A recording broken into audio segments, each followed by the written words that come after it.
The topic of this video is determining x and y-intercepts of a function defined by f of x from its graph. Let's look at several problems. The graph of a function is given below. Give all x-intercepts and y-intercepts shown. If there is more than one answer, separate them with commas. If there are none, click none. All right, so let's look at our first relation. It is a function, and we're looking for where our blue function intersects the x-axis and the y-axis. At each point of intersection, we will get an intercept. Okay, let's look at the x-axis first.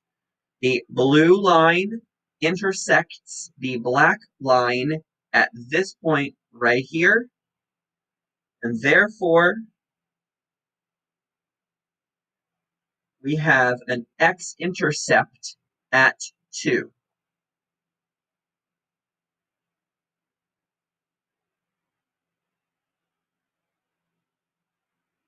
Next, we turn our attention to the y-axis.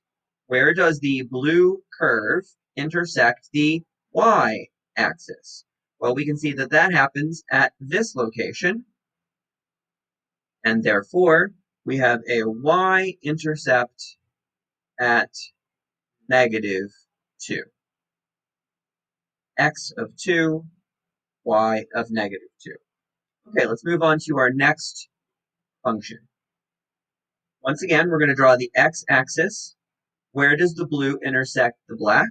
It does so right here, and that has an x value of 3. So the x-intercept is at 3.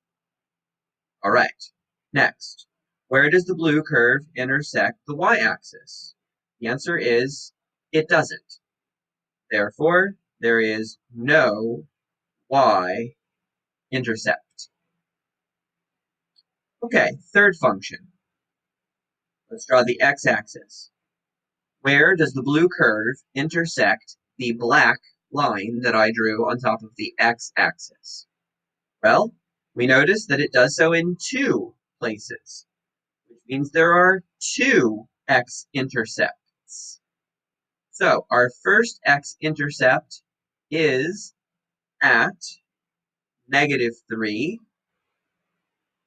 and our second x-intercept is at +1. All right, let's move on to y.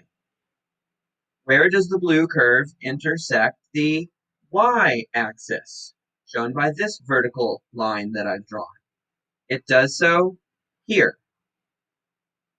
And therefore, we have a y-intercept at -3.